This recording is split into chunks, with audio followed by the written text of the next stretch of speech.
नमस्कार, आप अपना परिचय देंगे? मैं सुरेश उपाध्याय, गांव देवराजपुर, पोस्ट देवराजपुर, थाना करौदी कला, डिस्ट्रिक्ट सुल्तानपुर से के रहने वाले हैं।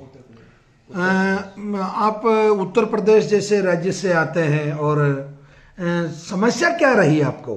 हमको 2018 में हमारी जीभ में छाले पड़े थे, तो उसको मैं ENT वाले डॉक्टर लोग को दिखाया तो हमको 4-6 महीना दवा दिए, लेकिन ठीक नहीं हुआ। फिर हम बाबा रामदेव की पतंजलि में गए हरिद्वार जी। वहां मैं गया तो वहां हम लगभग 1 साल दवा किया जी। उससे हमारा ठीक तो नहीं हुआ पर राहत थी, हमको बढ़ने नहीं दिया, आगे नहीं बढ़ा जी। बहुत अच्छी बात है। फिर मैं जब ऊब गया तो मैं दिल्ली एम्स में आया और डॉक्टर को बताया, डॉक्टर उसकी बायोप्सी किया और उसमें कैंसर निकला जी। फिर उसकी सर्जरी हुई जी। फिर डॉक्टर लोग बोले आपके गले में भी हो सकता है जी, आज नहीं तो 4 महीने बाद वो भी करना पड़ेगा जी। 2 महीने बाद इसका भी ऑपरेशन हुआ जी। फिर हमको रेडिएशन दिए, 20 रेडिएशन दिए जी। वापस 7 से 8 महीने के बाद जीभ में मेरा फिर से रिकरेंस हुआ जी जी। बहुत अच्छी बात। जब मैं रेडिएशन ले रहा था तब मैं आपका यूट्यूब का चैनल देखा, उसके पहले हमको मालूम नहीं था। तो जब मेरा फिर से रिकरेंस हुआ तो मैं आपके पास आया, लॉकडाउन था, आपसे मेरी मुलाकात हुई नहीं, आपका वीडियो देखा और आपके वीडियो के हिसाब से सारी दवाइयाँ मैं किया, आपके हिसाब से जितना आप बोले उतना मैं किया और 6 महीने के अंदर मेरा रिकरेंस हुआ, कैंसर टोटल ठीक हो गया जी। मैं आपके पास रिपोर्ट लेके आया, आप उसको क्लियर कर दिए कि आपके पास अब कैंसर नहीं है, फिर भी आप 2 महीने की दवा और खाओ और 2 महीने बाद आना। आज मैं 2 महीने बाद आया हूँ, रिपोर्ट लेके आया हूँ, आपके सामने है। एक मैं आपसे बात पूछना चाह रहा हूँ, क्योंकि आप उम्र के उस पड़ाव पे हैं कि जहाँ व्यक्ति के पास अनुभव नाम की बहुत बड़ी संपत्ति होती है, जो एक्सपीरियंस होता है, अनुभव होता है। मतलब जब पहली बार कैंसर डिक्लेयर हुआ, ठीक है, समझ में आ गया भाई कैंसर है, आप उछाले ठीक नहीं हुए, जो कुछ भी हुआ, परंतु जब वापस रिकरेंस हुआ, मतलब सर्जरी के बाद भी और रेडिएशन के बाद भी, तो क्या उसमें मतलब डर लगा था? क्या डर तो नहीं लगा था, इसके लिए मैं उसके कुछ दिन पहले आपका वीडियो इंटरव्यू में देख रहा था, जो आप क्लास लेते हो उसमें जो आप बताते हो। जब मेरा रिकरेंस हुआ तो हमको बिल्कुल डर नहीं लगा कि अब मैं नवग्रह आश्रम जाऊंगा और वहां से ठीक होके आऊंगा।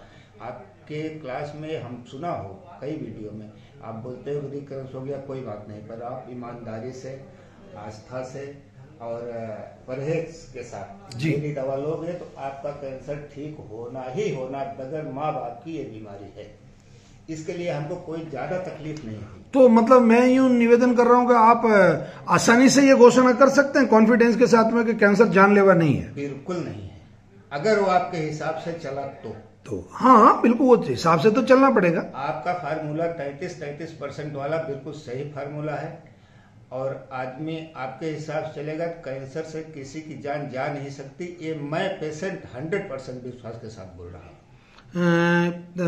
श्रीमान, आप जैसा कि आपने अपना परिचय दिया कि आप इनके पुत्र हैं और एक अमेरिकन लीगल कंपनी में आप अपना जॉब करते हैं, औषधि आपके पिताश्री स्वयं ही बनाते हैं या आप बनाते थे?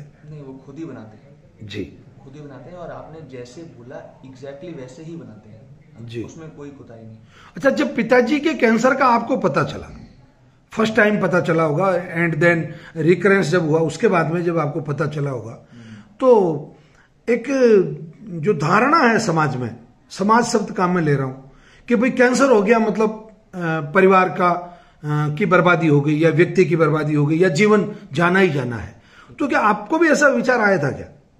ये समाज में हम भी हैं, हाँ, समाज का हिस्सा मैं भी हूँ। अब आयुर्वेद में इतनी शक्ति है पता नहीं था, तो जब कैंसर हुआ उस समय तो फ्यूचर के बारे में कुछ कहना मुश्किल था, उस समय जो स्थिति थी कि फ्यूचर में कुछ भी हो सकता है, यही लग रहा था। और एक बिल्कुल एक आत्मा का प्रश्न पूछ रहा हूं मैं आपसे, प्लीज, उसमें मैं ये नहीं कह रहा हूं आप झूठ बोलेंगे, मैं ऐसा नहीं मानता हूं आप झूठ बोलेंगे, परंतु ईमानदारी से बताना कि जो पहली बार आयुर्वेद से चिकित्सा लेनी है, मतलब इस शब्द को आप ध्यान से सुनना कि मतलब आप चूंकि पिताश्री का रेडिएशन हो रहा था और सर्जरी हो चुकी थी, पहले टंग की हो चुकी थी, फिर एसोफेगस की के ऊपर वाला जो हिस्सा है उसकी हाँ लिम्फ नोड्स वगैरह निकाल लिए उन्होंने, फिर भी जब हो गया तो, और फिर जब पिताश्री ने ये तय किया कि अब आयुर्वेद में जाना है हमें और नवग्रह आश्रम पर जाना है, तो एक तो आश्रम और दूसरा आयुर्वेद, तो इन दोनों शब्दों से कुछ पहले तो वास्ता पड़ा नहीं था। देखिए उसमें पता नहीं था मुझे इसके बारे में जी, लेकिन पिताजी ने वीडियोस देखी थी और वो काफी कन्विंसिंग लग रही थी और लोगों के मैसेजेस भी थे जो एक्चुअली ठीक हो रहे थे जी। तो हमने बोला इंग्लिश दवाइयां तो कर ली, दोबारा से स्टार्ट हो गया तो इसके आगे तो कोई रास्ता नहीं है इंग्लिश में, दोबारा से वही रेडिएशन लेना। Radiation was very very painful, बहुत पेनफुल था। बिल्कुल कैंसर के मतलब सर्जरी हो गई, सब कुछ हो गया, उसमें इतना पेन नहीं हुआ, आज तक उतना पेन नहीं हुआ, लेकिन रेडिएशन के वो 30 डेज के बाद जो इफेक्ट है वो आज भी इनके अंदर है, उनको काफी टाइम हो गया और वो बहुत पेनफुल था। तो उसके बाद अब कोई वे आउट नहीं था, तो एक उम्मीद की किरण देखी, यूट्यूब वीडियोस देखे नवग्रह आश्रम, तो बोले ना इसको भी क्यों नहीं ट्राई कर सकते हैं, पतंजलि देख लिया। मतलब मजबूरी का नाम नवग्रह आश्रम था सर, पता नहीं था एक्चुअली। नहीं मैं बुरा नहीं मान रहा हूँ। अभी तो पिताजी बोलते हैं कि इंग्लिश दवाई में जाना ही नहीं चाहिए था, जाना ही नहीं चाहिए, यहाँ पे आता तो मतलब वो जाना ही गलत था। हाँ, सर्जरी के पहले और रेडिएशन से, सर्जरी होके रेडिएशन होके मेरी बॉडी वीक हुई है, अगर वो दोनों नहीं होते तो मेरी बॉडी में इम्यून सिस्टम अभी से अच्छा होता, तो ये दवाइयां और जल्दी असर करती, ज्यादा असर। हाँ, तो उस समय तो मुझे यकीन नहीं था कि आयुर्वेदिक दवाइयों से ठीक हो सकता है, बट क्योंकि अभी मैं यकीन के साथ कह सकता हूँ ये ब्लेसिंग्स है। और कैंसर एक्चुअली कुछ होता नहीं है, बॉडी का इम्यून सिस्टम है जो वीक पड़ जाता है, नेगेटिव सेल्स पॉजिटिव सेल्स को ओवरकम कर लेते हैं। सही तो कहा। बॉडी को बस ठीक रखना है, और आयुर्वेद से बढ़िया ये कौन कर सकता है। और अब आप कह रहे हैं आयुर्वेद से बढ़िया ये कौन कर सकता है, वास्तव में ये मेरे लिए एक बहुत बड़ा मैं व्यक्तिगत हंसराज चौधरी के लिए भी ये एक बहुत बड़ी ब्लेसिंग है, आपकी एक बड़ा आशीर्वाद है। और चूंकि प्रत्यक्ष को कोई प्रमाण की आवश्यकता नहीं होती है, और ये जो इतनी अच्छी शानदार जो आज की तारीख में जो आपकी रिपोर्ट्स हैं, तो मैं बिल्कुल आप लोगों को बहुत बहुत बधाई देता हूं और आपके सुखद भविष्य की कामना करता हूं। और सबसे बड़ी बात जो मैं आप लोगों को कहना चाहूँगा वो ये है कि मानवता को बचाना है, और जहाँ तक संभव हो लोगों को सात्विक भोजन, सात्विक जीवन और सात्विक अपना लाइफस्टाइल वो करें। और बहुत बहुत बधाई आपको, और आप यहाँ तक आए इसके लिए मैं नवग्रह आश्रम के संस्थापक की हैसियत से आपका ऋणी रहूँगा। धन्यवाद, प्रणाम। एक लाइन जी सर, ऐसा बोलते हैं कि भगवान है, लेकिन भगवान इंसानों के थ्रू ही होते हैं। आप ये जो मैसेज पास कर रहे हैं, एक कैंसर का इलाज जो बता के लोगों को, ये भगवान ही कर सकता है। मेरे पापा की जिंदगी बच गई। आप केदारनाथ त्रासदी से बच के आए हैं जी, आप पृथ्वी के साक्षात केदारनाथ बन के खड़े हैं।